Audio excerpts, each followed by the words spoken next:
Hi investors, welcome to SOIC. तो आज के इस बिजनेस एनालिसिस में हम लोग एक ऐसे बिजनेस की बात करने वाले हैं जो इंडिया की जो वेडिंग और बेसिकली सेलिब्रेशन वेयर है, इसके ऊपर एक बहुत बड़ा प्ले।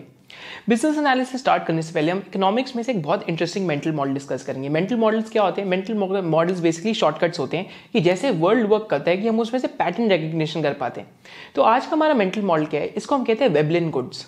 तो जनरली इकोनॉमिक्स में क्या होता है, जब किसी चीज का प्राइस बढ़ता है तो उस प्रोडक्ट की डिमांड घटती है, एंड जब किसी चीज का प्राइस बहुत ज्यादा बढ़ जाता है तो प्रोडक्ट की डिमांड बहुत ज्यादा घट जाती है।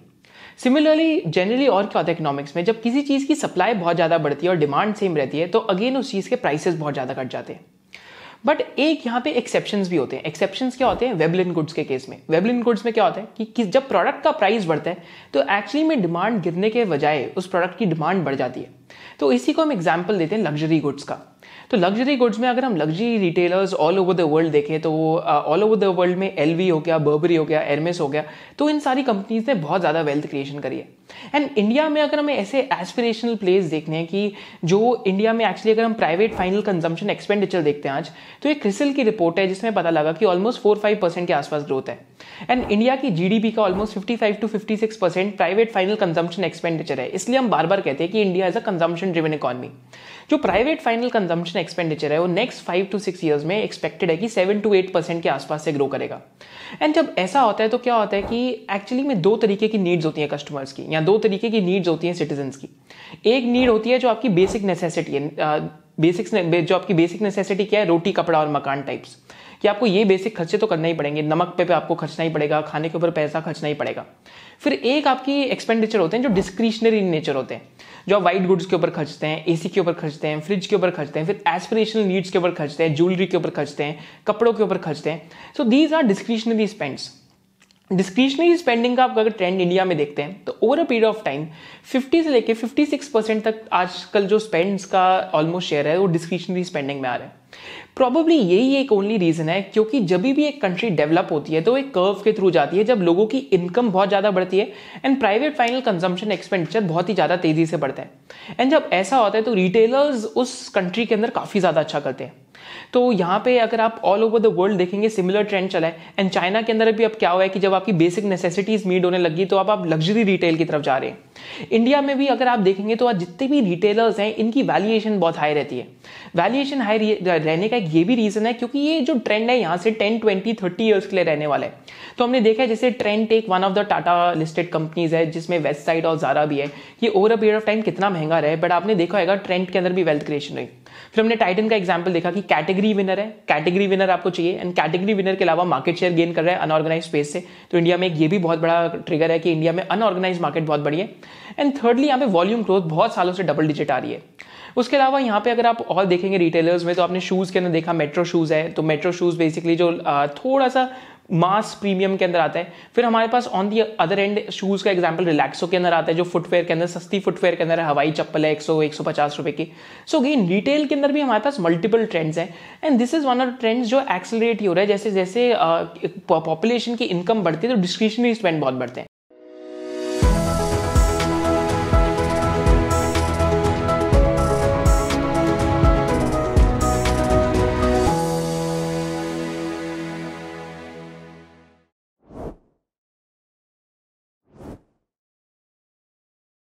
आज हम जिस रिटेलर की बात करें इसका नाम है वेदांत फैशंस। एंड वेदांत फैशंस यहाँ पे मल्टीपल ब्रांड्स का ओनर है, पर वेदांत फैशंस का जो मेन पॉपुलर ब्रांड है उसका नाम है मान्यवर। मान्यवर का आपने सबने एग्जांपल सुना होगा। तो ये जो कैटेगरी है शेरवानी, इसकी एक बहुत ही यूनिक कैटेगरी है। यहाँ पे सबसे बड़ी इंपॉर्टेंट चीज क्या है कि ऑनलाइन डिस्ट्रप्शन प्रूफ कैटेगरी है। ऑनलाइन डिस्ट्रप्शन प्रूफ क्यों है? जस्ट इमेजिन कि आपकी शादी होने वाली है एंड आप शादी से पहले शेरवानी ले जा रहे हैं एंड जब आप शेरवानी लेने गए आपने ऑनलाइन ऑर्डर कर दी एंड जब आपने ऑनलाइन शेरवानी ऑर्डर करी, जब आपकी शेरवानी घर पे आई तो उसका फिट खराब था। तो अगेन इट्स अ कैटेगरी जहां पे ऑनलाइन बहुत ज्यादा डिस्ट्रप्शन नहीं हो सकती। कुछ कुछ कैटेगरीज में ऑनलाइन डिस्ट्रप्शन बहुत ज्यादा नहीं है, जैसे ज्वेलरी की होगी या फिर जो हाई टिकट परचेजेस हो गए या फिर ऐसे शेरवानी टाइप कैटेगरी जहां पे आपको ऑफलाइन जाके ट्राई करना पड़ेगा। तो this is why it remains a very interesting space. उसके अलावा यहाँ वेदांत फैशंस का अगर हम एग्जांपल देते हैं तो आज हम बिजनेस एनालिसिस में स्कटल बट से मतलब हम स्टार्ट करेंगे कि हम रिटेल की दुकानों में जाके देखेंगे कि क्या क्या इन्होंने दुकान के अंदर लगा रखे एंड डिफरेंट डिफरेंट ब्रांड्स को देखेंगे। पर पहले हम ब्रांड समझ लेते हैं इन्होंने क्या करा हुआ है। तो इनके यहाँ पे 4-5 ब्रांड्स हैं। तो इनके 4-5 ब्रांड्स कौन से हैं? तो पहला इनका ब्रांड मान्यवर है। सेकंड जो इनका ब्रांड है उसका नाम है उसका नाम है त्वामेव। थर्ड ब्रांड का नाम मंथन है। फोर्थ ब्रांड का नाम मोहे है। एंड लास्ट ब्रांड का नाम मेबाज है। तो जब मान्यवर की मैं बात करता हूँ, मान्यवर जब भी हम स्टोर्स देखते हैं मान्यवर के, तो आपने देखा होगा, तो मान्यवर एक्चुअली एक ऐसा ब्रांड है जो एस्पिरेशनल जो मिडिल क्लास है उसको केटर करता है। तो यहाँ पे जो शेरवानी की प्राइसिंग है 7-8 से स्टार्ट हो जाती है एंड मैक्सिमम 15-20 तक जाती है। एंड यहाँ पे अगर हम ब्रांड सेगमेंटेशन देखेंगे तो एक रिटेलर के लिए ब्रांड सेगमेंटेशन बहुत इंपॉर्टेंट है, क्योंकि आप डिफरेंट कैटेगरीज ऑफ जो बेसिकली सोसाइटी के अंदर क्लास या फिर इनकम क्लासेस है, आप उनको सर्व करने की ट्राई कर रहे हैं। तो यहाँ पे इनके जो 3 ब्रांड्स हैं, मान्यवर, मोहे और मान्यवर, त्वामेव और मंथन, जो बेसिकली फॉर मेंस है, जो हम शेरवानी की बात करते हैं। तो जो प्रीमियम शादी होती है यहाँ तो बहुत ज़्यादा जिस पे लोग पैसा खर्चते हैं, अब ये ज़रूरी नहीं है कि मैं उसके सपोर्ट में हूँ नहीं हूँ, बट आपको ये ज़रूर समझते हैं कि त्वामेव का target market 50 lakh to 5 crore तक की जो शादियाँ होती है वो है। मान्यवर का जो टारगेट मार्केट है वो 5 लाख टू 50 लाख रुपीज़ तक की जो शादी होती है वो है। एंड मंथन का जो टारगेट मार्केट है that is less than 5 lakh rupees and मंथन इज अ अफोर्डेबल ब्रांड। त्वामेव का अगर हम देखते हैं तो त्वामेव 2019 में स्टैब्लिश हुआ था, मान्यवर 1999 में स्टैब्लिश हुआ था, इनका फर्स्ट ब्रांड था। थर्ड अगर हम मंथन की बात करते हैं तो 2018 में स्टैब्लिश हुआ है। फिर एक और ब्रांड आता है बाय द नेम ऑफ मोहे, एंड मोहे जो फीमेल्स की कैटेगरी है, यहाँ जो विमेन की कैटेगरी है उसके अंदर है। तो मान्यवर आज इनका मेन ब्रांड है एंड मान्यवर EBO, MBO एंड जो लार्ज फॉर्मेट स्टोर्स हैं उनके थ्रू डिस्ट्रीब्यूट होते हैं। तो EBO, MBO and large format stores क्या होते हैं? EBO क्या होता है? Exclusive brand outlet. माने जब आप एक ब्रांड की एक ही दुकान होती है, सपोज करते हैं अगर आप नाइकी की दुकान में जाते हैं और वो सिर्फ नाइकी का ही प्रोडक्ट बेच रहा है, तो that is an example of an EBO। MBO का क्या एग्जांपल होता है? Multi brand outlet. तो MBO में अगर आप किसी दुकान के अंदर जाते हैं, वहाँ पे बहुत सारी कंपनी के प्रोडक्ट्स पड़े होते हैं, तो that is an example of an MBO। Large format stores क्या होते हैं कि लार्ज फॉर्मेट स्टोर्स एक्चुअली काफ़ी बड़ी बड़ी दुकान होती है जहाँ पे मल्टीपल ब्रांड्स होते हैं। अगर आप लाइफस्टाइल का एग्जांपल लेते हैं, अगर आप शॉपर स्टॉप का एग्जांपल लेते हैं, so these are examples of large format stores. तो एक ब्रांड इंडिया के अंदर बनाने के लिए आपको EBO प्रेजेंस तो चाहिए ही चाहिए, एंड EBO के साथ साथ आपको सप्लाई चेन के ऊपर भी अच्छा कंट्रोल चाहिए। तो यहाँ पे हम देखते हैं कि हम यहाँ मान्यवर के स्टोर्स में गए थे, हमारे स्कटल बट से हमें क्या पता लगा कि यहाँ पे क्या चीज़ें ट्राई कर रहे हैं। तो यहाँ पे हम जो मान्यवर के स्टोर्स हैं इन पे भी गए थे। तो मैं जिस एरिया में रहता हूँ, तो बेसिकली मेन मार्केट है रजौरी गार्डन की, यहाँ पे 2 स्टोर्स हैं, एंड पैसिफिक मॉल जो सुभाष नगर में वहाँ पे भी एक स्टोर है। तो मैंने 2 किलोमीटर्स के रेडियस में इस टाइम पे 3 स्टोर्स हैं। पैसिफिक मॉल वाला स्टोर इस टाइम पे ओपन हो रहा है। जितने भी स्टोर्स इनके हैं, तो पहली चीज आपको याद रखनी है, these are franchise owned, franchise operated. तो माने फोफो मॉडल है। फोफो मॉडल के अंदर ये क्या करते हैं कि फ्रेंचाइजी जो होती है, सपोज करते हैं अगर आज मैं मान्यवर का स्टोर खोलता हूँ तो मेरे को पैसे लगाने पड़ेंगे 50 लाख टू 1 करोड़ के बीच के अंदर, एंड मेरा जो पे बैक पीरियड है जनरली 3 to 3.5 ईयर्स के बीच में है। तो मैं as a franchise owner almost 20% ROC pre tax बना लेता हूँ, एंड 15-16% जो मेरा ROIC है वो बेसिकली पोस्ट टैक्सेस के आसपास बैठता है। माने 3.5 से 4 साल का यहाँ पे पे बैक पीरियड है। जितने भी स्टोर्स थे सारे के सारे फ्रेंचाइजी ओन, फ्रेंचाइजी ऑपरेटेड थे। तो यहाँ पे मैं आपको स्टोर्स की एंट्रेंस दिखाता हूँ। पहला स्टोर जो बेसिकली मेन मार्केट जो रजौरी गार्डन के अंदर उसकी एंट्रेंस है यहाँ पे था। तो यहाँ पे हम स्टोर देख सकते हैं, इसकी एंट्रेंस देख सकते हैं। तो एंट्रेंस के ऊपर ही रणवीर सिंह का यहाँ पे जो ब्रांड इमेज लगा हुआ है। सेकंड स्टोर की जो मैं आपको एंट्रेंस दिखाता हूँ ये अंदर जाके थी, बट यहाँ पे मैं आपको एक इंटरेस्टिंग चीज़ बताता हूँ। जब आप स्टोर के अंदर जाते हैं तो आपको एक बहुत इंटरेस्टिंग चीज़ मिलेगी देखने को। जब हम मान्यवर की बात करते हैं तो मान्यवर एक मेटा ब्रांड है, एंड मान्यवर के अंदर ही जो स्टोर्स के अंदर एक सब सेगमेंटेशन मोहे की खुली हुई है, एंड एक सब सेगमेंटेशन त्वामेव की खुली हुई है। मंथन जो थोड़ा लोली प्राइस ब्रांड है, जो जिसमें 1500-2000 तक के भी कुर्ता पजामाज आ जाते हैं, तो वो इन सब के अंदर नहीं मिलता। तो इस टाइम पे इससे हमें ये प्रूव होता है कि यहाँ पे ब्रांड की सेगमेंटेशन बनाने की कोशिश हो रही है। तो यहाँ पे जो फर्स्ट स्टोर था मान्यवर का, इसके अंदर सिर्फ मान्यवर के ही कपड़े यहाँ पे मिलते थे। तो मान्यवर की शेरवानीज थी, एंड मान्यवर की जो शेरवानी के स्टार्टिंग प्राइसेस थे वो 7,000 से लेके 15,000 तक, एनीवेयर जो मैक्सिमम प्राइस था वो 20,000 तक था, उससे ज़्यादा नहीं था। एंड यहाँ पे up selling and cross selling के लिए क्या था? तो up selling and cross selling के लिए अगर आप यहाँ पे वीडियो भी देख सकते हैं, तो यहाँ पे आप देख सकते हैं कि यहाँ पे एसेसरीज थी। तो यहाँ पे अगर आप एसेसरीज देखते तो एसेसरीज में बेसिकली जो डिफरेंट स्टोल्स थे वो थे। एसेसरीज में डिफरेंट स्टोल्स थे वो थे यहाँ पे। फिर पगड़ीज का ऑप्शन था, पगड़ीज के अलावा यहाँ पे जो नेकलेसेस थे उनका ऑप्शन था, एंड जो जूतीज होती हैं या जो बेसिकली जो शूज होते हैं जो एक बेसिकली जो ग्रूम पहनता है उनका ऑप्शन था। तो यहाँ पे मैंने उनके जो सेल्समैन है उनसे बात करी, तो मैंने पूछा आपकी क्या स्ट्रैटेजी रहती है। तो उन्होंने एक सिंपल चीज़ बताई कि स्ट्रैटेजी क्या है कि अगर कोई 10-12 थाउजेंड की भी शेरवानी लेके जा रहा है तो उसको पूरा सेट बेचेंगे। एंड सेट के अंदर यहाँ पे एक बहुत क्लेवर स्ट्रैटेजी थी कि डिफरेंट डिफरेंट सेट्स बना के रखे हुए थे। डिफरेंट डिफरेंट सेट्स में क्या था कि एक जैसे माने कि रिंग्स पहना रखी थी, तो उसके नीचे जो शूज़ या जो जूतीज होती हैं वो भी रखी हुई थी, ताकि ग्रूम वहाँ से दूर से ही सेलेक्ट कर पाए कि ये सेट अच्छा लग रहा है। एंड इन सेट्स के अंदर जो रणवीर सिंह हो गया, कार्तिक आर्यन हो गया, तो इन सारे ब्रांड एम्बेसडर्स को यूज़ करा होता है। इन सब के डिफरेंट डिफरेंट शूट्स हो रखे थे एंड उनके शूट्स के साथ ही उनका जो सेट था वो वहाँ पे उस टाइम पे हैंग कर रहा था। Just to give you an idea, ताकि अगर किसी को दूर से ये अगर वो ब्रांड एम्बेसडर से इन्फ्लुएंस होता है, अगर उसको पसंद आता है, एक अथॉरिटी बायस भी होती है, एक लाइकिंग प्रेफरेंस भी होती है, साथ साथ अगर वो पूरा सेट पसंद आता है तो सिर्फ शेरवानी 7 से 12 हज़ार के बीच में होगी। उसके अलावा जो पगड़ी है, पगड़ी भी 1500 से 2000 की होगी। उसके अलावा जो जूतीज हैं, जो बेसिकली शूज़ होते हैं ग्रूम के, वो भी वहाँ पे 1200 से 1400 रुपये के थे। उसके अलावा जो बेसिकली स्टोल्स थे एंड या स्टोल्स या शॉल्स का आप एग्जाम्पल ले सकते हैं, तो उनकी प्राइसिंग भी 1500 से 2000 रुपये के बीच में थी। तो इसको हम कहते हैं cross selling and up selling. तो यहाँ पे क्रॉस सेलिंग और अप सेलिंग का एक मेंटल मॉडल अप्लाई हो रहा था। तो माने अगर कोई 12-13 हज़ार की शेरवानी लेके जाते हैं, तो उसके साथ साथ अगर वो एसेसरीज लेता है तो एसेसरीज पे भी वो 5-6 थाउजेंड रुपीज और स्पेंड कर सकता है, which takes the total net spend to 17 to 19,000 rupees. जो एक अच्छे रिटेलर को ट्राई तो करना ही चाहिए कि वो वैल्यू पर कस्टमर बढ़ाते रहे। जो यहाँ पे मैं सेकंड स्टोर के अंदर गया, जो मेन मार्केट के अंदर था, तो मेन मार्केट के अंदर जो स्टोर था, तो यहाँ पे मोहे भी था। तो मोहे एक ऐसी कैटेगरी है जो फीमेल या फिर जो विमेन वेयर है सेलिब्रेशन की, उसके लिए। एंड जो विमेन वेयर है सेलिब्रेशन की, उसका साइज मेन्स वेयर से ऑलमोस्ट 5 to 10x ज़्यादा बड़ा बेसिकली अनऑर्गेनाइज मार्केट से कंपैरिजन में रहते हैं। यहाँ पे बहुत ज़्यादा ऑर्गेनाइज प्लेयर्स नहीं है। तो यहाँ पे आप देखते हैं तो इस स्टोर के अंदर मोहे भी था, एंड इस स्टोर के अंदर मान्यवर भी था, एंड इस स्टोर के अंदर त्वामेव भी था। एंड इस स्टोर की अगर आप एंट्रेंस देखते हैं तो एंट्रेंस पे आपको 2 डिस्टिंक्ट चीज़ें देखने को मिलेंगी। एक तो रणवीर सिंह की आपको बार बार जो फुटेजेस हैं वो देखने को मिलेंगी, ब्रांड एम्बेसडर, एंड साथ साथ आलिया भट्ट की भी आपको फुटेजेस देखने को मिलेंगी, and she is actually the brand ambassador for मोहे। तो ये एक स्टोर की एंट्रेंस थी। एंड यहाँ पे क्या डिफरेंट था, तो यहाँ पे मैंने त्वामेव के प्रोडक्ट्स देखे एंड मैंने मान्यवर के प्रोडक्ट्स देखे। पहली चीज़ यहाँ पे आप 2 प्रोडक्ट्स मैं आपको दिखाता हूँ। पहला प्रोडक्ट यहाँ पे आपको पता लगेगा कि ये बिजनेस करना मुश्किल क्यों है, इस बिजनेस के अंदर एमएनसी क्यों नहीं आ सकती। मैं आपको फर्स्ट प्रिंसिपल से सिखा रहा हूँ। एमएनसीज क्यों नहीं आ सकती इस बिजनेस में, क्योंकि इसके अंदर हाथ की कलाई बहुत है। तो माने जो जारडोसी कलागार्स हैं, तो यहाँ पे जारडोसी काम बहुत हो रखा था। तो जारडोसी कला बेसिकली एक ईरानियन कला है, एंड बेसिकली कुछ पर्टिकुलर कम्युनिटी के मेंबर्स ही इसको कर सकते हैं, एंड उनको ऑर्गेनाइज करके उनसे काम कराना is a very difficult task, जो वहाँ पे स्टोर मेंबर्स ने भी मेरे को बताया। एंड यहाँ पे जारडोसी की कला बहुत ज़्यादा हो रखी थी शेरवानीज के ऊपर, एंड यहाँ पे आप एग्जाम्पल भी देख सकते हैं। उसके बाद मोती का भी काम बहुत हो रखा था। So all this is very tedious work, माने बहुत ज़्यादा टीडियस काम रहता है। तो इतना टीडियस काम एक एमएनसी इतनी ज़्यादा सप्लाई चेन इश्यूज को आके कैसे उसको सॉल्व करे, वो नहीं कर सकती, विराज मान्यवर इस चीज़ को यहाँ पे कर रहा है। तो एक चीज़ तो यह कि एमएनसी कंपटीशन क्यों नहीं आता। सेकंड इंटरेस्टिंग चीज़ क्या थी कि मान्यवर कभी भी डिस्काउंट्स नहीं लगाता। तो थ्रू आउट द ईयर ये डिस्काउंटिंग नहीं करते।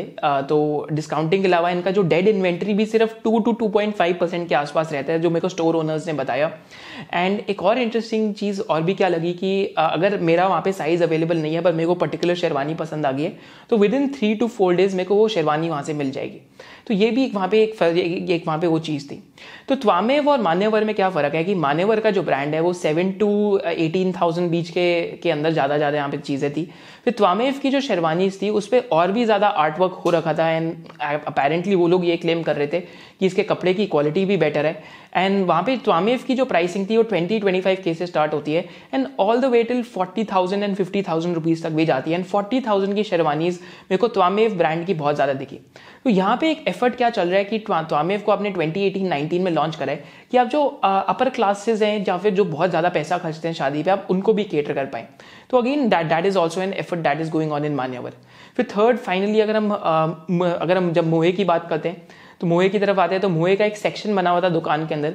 तो मोहे का सेक्शन जो दुकान के अंदर था, तब मोहे के ब्रांड के साथ प्रॉब्लम भी क्या है कि यहाँ पे बहुत ज़्यादा अनऑर्गेनाइज कंपटीशन है। यहाँ पे साड़ी वाले ऑलरेडी बहुत ज़्यादा हैं, पर मोहे का साड़ीज़ का भी बिजनेस था, लहंगास का भी बिजनेस था। एंड यहाँ पे भी जो लहंगास की प्राइसिंग थी 10,000-12,000 से लेके all the way till I think 20,000 के भी थे, 30,000 के भी थे, बट 10 और 20,000 की रेंजेस में ज़्यादा दिख रहे थे। इन पे भी जारडोसी कला हो रखी थी, इनके ऊपर भी मोती का वर्क बहुत हो रखा था। सो अगेन इस बिजनेस से मेरे को एक चीज़ तो प्रूव होगी स्टोर विजिट्स करके कि आपको यहाँ पे जो आर्ट वर्क है एंड जो आपके जो वर्कर्स हैं जिनसे भी आप ये काम करा रहे हैं, जो भी आप कॉन्ट्रैक्ट वर्क पे करा रहे हैं, आपको सप्लाई चेन को ओन करना पड़ेगा अगर आपको बार बार अपना जो प्रोडक्ट लाइनअप है उसको रिफ्रेश करना है। तो कि जो डेड स्टॉक का यहाँ पे एक प्रॉब्लम हो सकता है over a period of time, अगर आप अच्छे से इन्वेंट्री को मैनेज नहीं करेंगे, इन्वेंट्री टर्न्स नहीं निकाल पाएंगे, तो पहली चीज फ्रेंचाइज लॉस में जाएगी, सेकंड चीज आपकी कंपनी लॉस में जाएगी। बट बार बार मान्यवर के एग्जांपल में हमने देखा है दी कंपनी कीप्स टॉकिंग अबाउट की बॉटम लाइन फोकस कंपनी है एंड इनका आज ऑलमोस्ट 30% पैट मार्जिन है। वो इस वजह से है क्योंकि बिजनेस ने over a period of time बहुत एफिशिएंसी बिल्ड कर लिया है, इनकी यूनिट लेवल इकोनॉमिक्स एक स्टोर की काफी अच्छी है। तो यहाँ पे हम फ्रेंचाइजी मॉडल समझते हैं और भी ज्यादा। देयर आर 4 की things about the SOIC membership. अगर आप ये वीडियो देख रहे हैं तो जिस टाइम पे आप ये वीडियो देख रहे हैं तो 1 o'clock हमारा how to read an annual report पे भी सेशन है, जिसमें हम सिंजीन और दीपक नाइट्राइट की एनुअल रिपोर्ट उठा के जो भी रिटेल इन्वेस्टर्स हैं जो एसओआईसी ट्राइब का पार्ट है उनको हम ये सिखा रहे हैं कि आप एनुअल रिपोर्ट को कैसे पढ़ सकते हैं, एक कंपनी कैसे इवॉल्विंग स्टोरी है, उसको डॉट्स कैसे कनेक्ट कर सकते हैं। तो ये जो लाइव वेबिनार्स हैं, हम ये लाइव क्लासेस हैं, ऑलमोस्ट हर संडे या हर ऑल्टरनेट संडे पे हम एसओआईसी ट्राइब मेंबर्स के लिए करते रहते हैं। लास्ट संडे को एग्रोकेमिकल के ऊपर सेशन करा था जिसमें हमने ये समझाया कि क्रॉप प्रोटेक्शन मार्केट किस स्पीड पे ग्रो कर रही है, कौन सी कंपनीज बॉटम्स अप अच्छा कर रही हैं एंड एक्चुअली में आपको इसमें जो डिफरेंट वैल्यू चेन्स हैं उनको कैसे असेस करना चाहिए। हॉस्पिटल सेक्टर का भी करा है, बैंकिंग सेक्टर का भी करा है एंड धीरे धीरे करके हम इन सेक्टोरल वेबिनार्स को फिर अपडेट भी करेंगे। जैसे बैंकिंग सेक्टर पे एक और पार्ट 2 वेबिनार होगा, हॉस्पिटल सेक्टर पे इवेंचुअली एक पार्ट 2 वेबिनार होगा। So all these things are part of the SOIC membership. Second की थिंग एसओआईसी मेंबरशिप बारे में क्या है कि accounting is the language of business and अगर आपको लैंग्वेज ऑफ बिजनेस नहीं आती तो you have no role to be in the world of investing. तो आपको रेशियोज, ग्रॉस मार्जिन किसके सुपीरियर हैं, आरओसी किसकी बेटर है, कौन से बिजनेस में अगर हम कंपैरिजन करें सेम बिजनेस और सेम इंडस्ट्री के अंदर तो कौन सा बिजनेस ज़्यादा एफिशिएंट है, ये चीज़ें तो आपको आनी ही चाहिए। Third key thing about the SOIC membership is कि हम लोग एकदम स्क्रैच से एक और चीज़ भी यहाँ पे कर रहे हैं कि जो भी न्यू बिगनर है उसके लिए फाइनेंशियल लिटरेसी का भी एक कोर्स होएगा which I think next 40 to 60 days के अंदर उसका भी launch period is plan. But this will also be a part of the SOIC membership. जो भी SOIC members will sign up in next 1 to 2 months उनके लिए part of membership होगा। उसके बाद this will be a part of separate bundle. तो इसके अंदर वील टीच यू कि आप एकदम 15 to 20 आवर्स का कोर्स है कि एकदम स्क्रैच से म्यूचुअल फंड को एनालाइज कैसे कर सकते हैं, रियल एस्टेट को कैसे एनालाइज कर सकते हैं, गोल्ड को कैसे कर सकते हैं, डिफरेंट चीजें, टाइम वैल्यू ऑफ मनी क्या है, all of this is a part of SOIC membership. And finally SOIC communities and SOIC Telegram group जहां पे हम आपको नए नए बिजनेस अपडेट्स और नए नए बिजनेसेस बारे में बार बार अपडेट करते रहते हैं। So all these things are part of the SOIC membership and link to registration is given in the description below. तो जब हम यहाँ पे फ्रेंचाइजी लेड मॉडल और यहाँ पे कंपैरिजन देखते हैं क्यों एक विन विन रिलेशनशिप है, तो यहाँ पे फर्स्ट चीज आपको क्या समझनी जरूरी है कि यहाँ पे फर्स्ट थिंग है कि जो ईबीओज है नियरली 90% ऑफ सेल्स कंट्रीब्यूट करते हैं वेदांत फैशंस की। केपेक्स जो सेटअप करने का एक ईबीओ का फ्रेंचाइजी ओनर का, जैसे अगर आज मैं फ्रेंचाइजी लेता हूँ तो मेरे को केपेक्स लगाना पड़ेगा, जिस वजह से एक वेरिएबल कॉस्ट ही है सिर्फ मान्यवर के बिजनेस के लिए। तो यहाँ पे फिक्स कॉस्ट हैवी बिजनेस नहीं है ये। फिर 75% of franchises have operated the stores for more than 3 years which is epic, माने मतलब कि फ्रेंचाइजी लॉयल्टी है। 67% of franchises have more than 2 stores, माने कि जो करंट फ्रेंचाइजी ओनर है उनके मोर देन 2 stores हैं। अगेन एक विन विन विन की बात कर रहे हैं कि एक से आपने 2 स्टोर डाली and you have more than 2 stores। फिर franchise owners stand to make 22 to 25% ROCE and a payback 3.5 to 4 years। तो ये बात करने से भी पता लगा कि 3, 3.5, 4 साल का पे बैक है, कुछ जगह 2 साल का भी है, कुछ जगह 4, 4.5 साल का भी है। फिर वेदांत फैशन पूरा सपोर्ट प्रोवाइड करता है when it comes to advertising and when it comes to everything else and this leads to lower capex for Vedant Fashion. माने क्योंकि वेदांत फैशन को हर जगह जाके दुकान नहीं खोलनी, फ्रेंचाइजी ओनर दुकान पे पैसे लगा रहे, तो वेदांत फैशन के लिए एक lower level of capex spend होता है। तो एक तो ये चीज थी। उसके अलावा 2 चीजें और क्या समझनी है कि कंपनी गाइड कर रही है कि यहाँ पे इनका 2016 के अंदर ऑलमोस्ट जो 0.5 मिलियन स्क्वायर फीट के ईबीओ थे, माने कितने अगर हम सारे ईबीओ को जोड़ दें तो 0.5 मिलियन इनके पास स्क्वायर फीट एरिया था, जो FY22 में बढ़ के 1.3 मिलियन हो गया। एंड नेक्स्ट फ्यू ईयर्स में ये कंपनी की गाइडेंस है, क्योंकि हम लोग कभी भी फ्यूचर लुकिंग स्टेटमेंट आपको नहीं देंगे, तो कंपनी की गाइडेंस है ये 2.2 मिलियन स्क्वायर फीट के आसपास हो सकती है। So again this gives you an idea कि आज 88 to 90% फ्रेंचाइजी से है, 1% लार्ज फॉर्मेट स्टोर से है, 7% MBO से है एंड सिर्फ 4% ही ऑनलाइन आ रहा है। तो एक ईबीओ मॉडल ब्रांड बिल्डिंग के लिए बहुत ज़्यादा ज़रूरी हो जाता है। और अगर आपकी यूनिट लेवल इकोनॉमिक सक्सेसफुल है तो that ends up acting like an entry barrier for other peers to come in. अगर हम वेदांत फैशन का उनके पीयर्स के साथ कंपैरिजन करते हैं तो यहाँ रिटेल बिजनेस में एक चीज़ बहुत इंटरेस्टिंग रहती है। तो अगर हम रिलैक्सो को देखा तो हमने रिलैक्सो में देखा कि Salman Khan, Akshay Kumar and different brand ambassador ambassadors आए। सिमिलरली वेदांत फैशंस में different different brand ambassadors and different different ad campaigns use हो रहे हैं। तो एक एड कैंपेन्स तो बेसिकली सेलिब्रेशन वेयर पे है कि आप वेदांत फैशन का जो एथनिक वेयर है, जो आप दिवाली का फंक्शन हो गया, जो आपके और भी घर पे फंक्शन हो गया, आप उस पर भी डाल सकते हैं। फिर एक तो इनका जो शादी के लिए यहाँ पे करते हैं, फिर इनका एक यहाँ पे आता है कपल्स के लिए मन मोह करके, दैट इज की जो मान्यवर है उसके लिए भी एंड जो मोहे है उसके लिए भी, दोनों की ताकि एडवर्टाइजमेंट हो जाए। फिर जो मोहे है उसके लिए भी इनकी एक अलग ही एड कैंपेन चलता है। तो यहाँ पे होता क्या है कि अगर आपका ग्रॉस मार्जिन एंड अगर आपके ईबिटा मार्जिन एंड अगर आपकी यूनिट लेवल प्रॉफिटेबिलिटी इंटैक्ट है तो आप एड स्पेंड्स बहुत कर सकते हैं। एंड ऐसी एक फ्रैगमेंटेड इंडस्ट्री में जहाँ पे बहुत सारे प्लेयर्स हैं तो एड स्पेंड करने से you try to corner the market, क्योंकि जो नियरेस्ट पीयर है यहाँ पे P2P कंपैरिजन में आपको देखने को मिलेगा कि जहाँ पे नियरेस्ट पीयर है उसका मार्जिन ही सिर्फ 9.2% के आसपास है, 9% के आसपास ईबिटा मार्जिन। तो NSSPL करके 9% का ईबिटा मार्जिन है, RPL का 5% है, NEPL का 6.2% है और JCPL का 6% है। ROC मान्यवर का 41% है जो 75% हो गया अभी, बाकी पीयर्स का 29%, NSSPL का है। NSSPL आई थिंक जो नाहा साड़ीज करके शायद से उसका ब्रांड है। उसके बाद EBOs का कंपैरिजन देखते हैं तो वेदांत फैशन के 530 EBOs हैं, NSSPL के 29 है, JCPL के 24 है, NEPL के 21 है और जो एक और ब्रांड है बाय द नेम ऑफ स्वयंवर उसके 18 EBOs हैं। तो ये एक small differences huge differences over a period of time बनने लग जाते हैं। तो आप एड स्पेंड्स यहाँ पे देख सकते हैं वेदांत फैशंस के, तो 67 से 70 करोड़ का एड स्पेंड है 2019 टू 2020 में।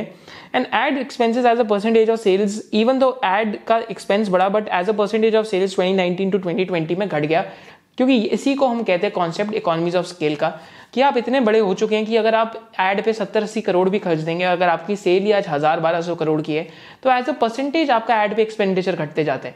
अगर नियरेस्ट पीयर की पूरी सेल ही 100 to 120 करोड़ के आसपास की है तो परसेंटेज एड स्पेंड माने पर यूनिट का एड स्पेंड उसके लिए बहुत ज्यादा होगा। इस कॉन्सेप्ट को आराम से समझना। जैसे पर शेरवानी का भी आप एड स्पेंड निकाल सकते हैं यहाँ पे वेदांत फैशन का, कि आप नंबर ऑफ आर्टिकल सोल्ड को अगर आप डिवाइड करें उनके एड स्पेंड के साथ तो आपको आंसर आ जाएगा। सिमिलरली अगर आप पीयर्स के साथ करेंगे और पीयर्स का अगर स्केल छोटा है तो पीयर्स के लिए वो नंबर बहुत ज्यादा हाई है। तो इसको हम कहते हैं इकोनॉमीज ऑफ स्केल, जो रिलैक्सो ने भी over a period of time build करा है और वेदांत फैशन के अंदर भी ये चीज काफी क्लियरली दिख रही है इस टाइम पे। और अगर हम फाइनली नंबर ऑफ वेडिंग्स देखते हैं इंडिया के अंदर साइज ऑफ अपॉर्चुनिटी के लिए, तो इंडिया में इस टाइम पे ऑलमोस्ट 1.3 बिलियन की पॉपुलेशन है, 1.4 बिलियन के आसपास की। 34% of the population is eligible for marriage, जिसमें से 283 मिलियन अभी जो पॉपुलेशन है अनमैरिड है। 1% इंडस्ट्री की ग्रोथ हो रही है बेसिकली नंबर ऑफ पीपल में जो मैरिज में आ रहे हैं। एंड ऑलमोस्ट हर साल 95 लाख टू 1 करोड़ मैरिजेस होती हैं इस टाइम पे। और अगर सेगमेंट देखते हैं सेलिब्रेशन वेयर में मान्यवर किस किस के साथ compete कर रहे हैं, तो रीजनल ब्रांड्स हो गए, जैसे यहाँ पे दिल्ली के अंदर एक रीजनल ब्रांड है बाय द नेम ऑफ दीवान साहिब हो गया। उसके अलावा और अगर हम देखते हैं तो नेशनल लेवल पे किसके साथ मान्यवर compete कर रहे हैं सेलिब्रेशन वेयर में, तो first brand that comes to mind is a company by the name of Raymond ethnics. तो रेमंड भी एथनिक वेयर में आने की ट्राई कर रहे हैं। सेकंड है जहांपना, फिर थर्ड इनका ही ब्रांड है मेहबाज, फोर्थ भी मंथन भी इनका है, फिर त्वामेव है, and finally last brand is by the name of स्वयंवर। सेलिब्रेशन वेयर में अगर हम विमेन कैटेगरी में देखते हैं तो मोहे है, नाली सिल्क साड़ीज है, नीरस है, सत्यापॉल है, सभ्यसाची है, अगेन इनका ही ब्रांड है by the name of Mehbaz. And ये पूरी इंडस्ट्री ही इस टाइम पे 18 to 19% के आसपास ग्रो कर रही है। तो जो ब्रांडेड सेगमेंट है 12 to 14% एक्सपेक्टेड है कि फ्यूचर में भी ग्रो करेगा। अगेन ये क्रिसिल के एस्टिमेट्स हैं, हमारे एस्टिमेट्स नहीं है। एंड इंडियन जो वेडिंग अपैरल है यहाँ पे इंडस्ट्री ब्रांडेड वेयर में 18 to 22% के आसपास की यहाँ पे ग्रोथ एक्सपेक्टेड है। तो ये तो एक टॉप डाउन आप इंडस्ट्री का व्यू ले सकते हैं। एंड फाइनली अगर आप इंडस्ट्री को ब्रांड में सब सेगमेंट करना चाहें तो आप लग्जरी में देख सकते हैं सभ्यसाची है, उसके अलावा यहाँ पे शांतली एंड निखिल है, और फिर तरुण तेहलानी है, एंड विमेन्स में ऋतु कुमार है। अगर आप मेंस में देखते हैं तो मान्यवर है, स्वयंवर है, एथनिक्स बाय रेमंड है, फिर जहांपना है, एंड मेहबाज है, एंड त्वामेव है। अगर आप विमेन में देखते हैं तो मोहे है, नाली है, तनीरा है जो टाटा का एक ब्रांड है, एंड फाइनली एक और ब्रांड है by the name of Meena बाजार, जिसकी यहाँ पे काफ़ी सारी शॉप्स भी हैं दिल्ली के अंदर भी। तो आप ऐसे इंडस्ट्री को पूरा ब्रेक डाउन कर सकते हैं। बट कोई प्योर मेंस कैटेगरी में किसी ने इतना स्केल नहीं करा, तो इनके 530 EBOs हैं। नियरेस्ट पीयर का हमने देखा साड़ीज़ के अंदर जब हमने NSSPL की बात करी तो उनके 29 स्टोर्स ही हैं। सो अगेन एक डोमिनेंस का एलिमेंट तो मार्केट के अंदर ज़रूर इन्होंने बना ही ली है। अब हम बात करते हैं इस बिजनेस के अंदर क्या क्या कम्पिटिटिव एडवांटेजेस है।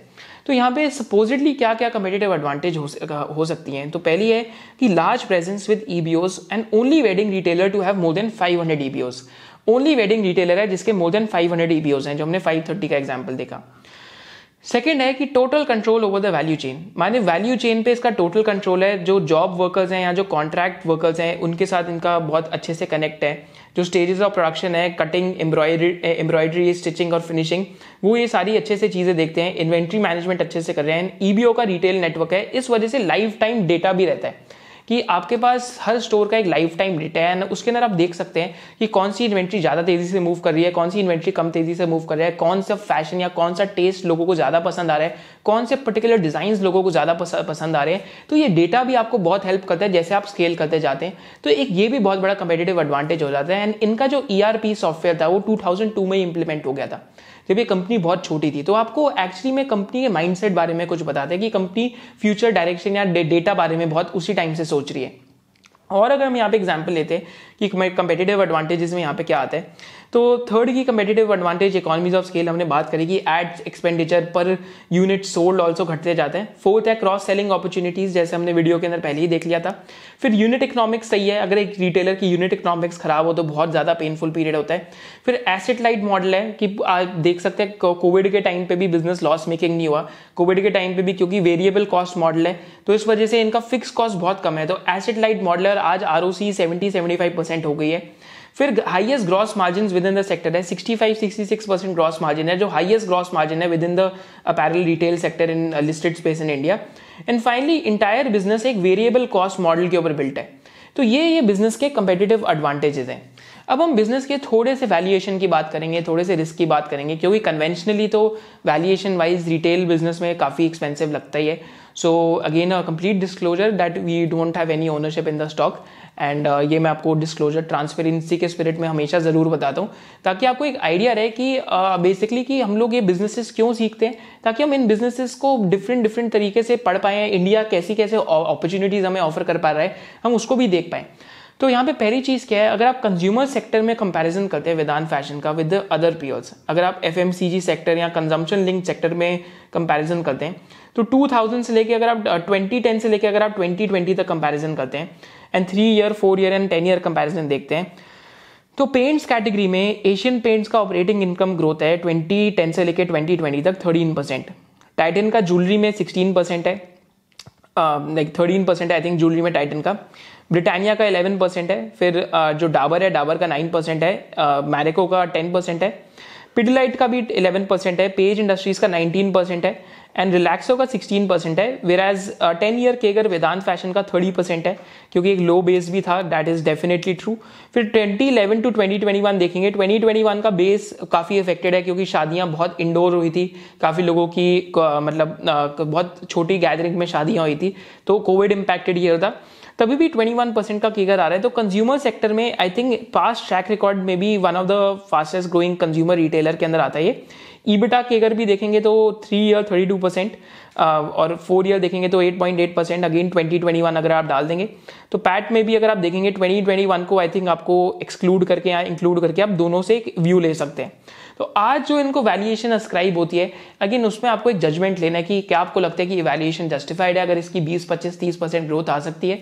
वैसे जो अदर पीयर्स हैं 10-15% पे ग्रो कर रहे हैं, फिर भी उनको 70-80 का पी मिलता है। वैसे अगर इसकी 20-25-30% की ग्रोथ आ सकती है और एक कैटेगरी लीडर है 70-80 की पी आ रही है, तो ये डिसीजन आपको सोचना है। आप मेरे को जरूर कॉमेंट सेक्शन में बताइए कि आपके अकॉर्डिंग क्या इसमें रिस्क ज्यादा है इस वैल्यूएशन पे या रिवॉर्ड ज्यादा है। आपको ऐसे सोचना पड़ेगा, क्योंकि retail business, consumer retail business में आई थिंक वैल्यूएशन आपको डिफरेंट लेंसेज के साथ सोचनी पड़ेंगी।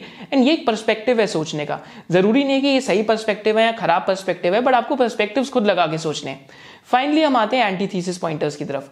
एंटीथीसिस पॉइंटर्स इस बिजनेस में क्या है, तो बिगेस्ट एंटीथीसिस पॉइंटर इस बिजनेस में क्या है कि कंपटीशन ना इंक्रीज हो जाए। जैसे रेमंड्स भी देख रहे हैं कि आज इन्होंने ऑलमोस्ट 1000-1200 करोड़ का बिजनेस बिल्ड कर लिया है, तो रेमंड्स भी ट्राई करेगा शायद से इस बिजनेस में आने की। सेकेंड थिंग है कि चैलेंजेस इन स्केलिंग मोहे, तो मोहे को इन्होंने बताया कि एक परसेंटेज या फिर एक, अगर शायद से कॉन कॉल में पढ़ सकते हैं कि 10,000 स्क्वायर फीट का स्टोर होएगा तो इतना उसी में हम मोहे खोलेंगे। तो मोहे को अगर ये स्केल कर पाए तो आई थिंक वो एक और भी बड़ी कैटेगरी है, तो साइज ऑफ अपॉर्चुनिटी और भी ज्यादा ओपन अप हो जाएगा। बट अगर नहीं स्केल कर पाए तो again that is something a call will have to be taken by the company 4-5 years down the line. But Mohey की स्केलिंग आपको देखना बहुत जरूरी है, क्योंकि ये एक ऐसी कैटेगरी है जहां पे कोई ज्यादा ब्रांड लॉयल्टी नहीं है, बहुत सारे पियर्स हैं। थर्ड की एलिमेंट क्या है यहाँ पे, रिस्क का जो यहाँ पे बार बार रहता ही है। तो थर्ड की एलिमेंट ऑफ रिस्क यहाँ पे ये रहता है कि एक्सट्रीमली हाई वैल्यूएशंस की, जैसे हमने बात करी कंज्यूमर रिटेल सेक्टर की आज इंडिया में। और फोर्थ की क्या है कि change in taste and preference, की लोग शादियों पे सूट ही ज्यादा पहनने लग गए, वेस्टर्न सूट्स पहनने लग गए। तो अगर ये ट्रेंड आ जाता है तो again this is also a change in taste and preference, जो एक लॉन्ग टर्म थ्रेट हो सकता है बिजनेस मॉडल को। तो ये 4-5 की threats to the business model है, एंड इन थ्रेट्स को आपको देखना पड़ेगा कि ये एंटीथीसिस पॉइंटर एक बिजनेस की तरफ हो जाते हैं। So do let me know in the comment section below कि आपको वेदांत फैशंस का बिजनेस एनालिसिस कैसा लगा। And before we close the video, तो कंक्लूजन के अगर हम इसके फाइनेंशियल रेशियोज भी देख लें तो आपको एक ये आइडिया लगेगा कि बिजनेस यूनिट लेवल पे इस टाइम पे कितना प्रॉफिटेबल है एंड कितना अनप्रॉफिटेबल है। तो आपको एक आइडिया इन चीजों का होना चाहिए। तो ग्रॉस प्रॉफिट मार्जिन बिजनेस का 67% हो चुका है, तो मार्जिन 67% चल रहे हैं। ईबिटा 50% के आसपास है। आई थिंक ये इंड AS 116 लीज के आपको एडजस्टमेंट करना पड़ेगा यहाँ पे, तब आपको बेटर लगेगा। तो आपको इस बिजनेस को वैसे भी पैट मार्जिन पे देखना चाहिए। तो profit after tax margin business का 30.3% के आसपास है। नंबर ऑफ कस्टमर्स कंपनी के 11,355 से 14,736 बने हैं। And ROC pre tax FY22 में 75% के आसपास आ गई है। बट ग्रोथ FY21 में बहुत इंपैक्टेड थी बिकॉज ऑफ कोविड ईयर, तो FY22 में बम्पर भी लग सकती है। But FY23 will be the first normal year जब हम देखेंगे कि कोई ज्यादा इंपैक्ट नहीं होगा, क्योंकि Q1 ऑफ FY22 में भी कोविड का इंपैक्ट था। तो एक सीजनल बिजनेस भी है, तो ये सीजनैलिटी का भी आपको ध्यान रखना पड़ेगा। So do let me know in the comment section below कि आपको ये बिजनेस एनालिसिस कैसा लगा, क्योंकि थोड़ा सा एक डिफरेंशिएटेड एंड यूनिक बिजनेस है। एंड नेक्स्ट बिजनेस एनालिसिस हम कौन से बिजनेस पे करें, रिलायंस इंडस्ट्रीज या Cholamandalam investment and finance. Thank you so much for joining us. Hope to see you in the next business analysis of SOIC. Jai Hind.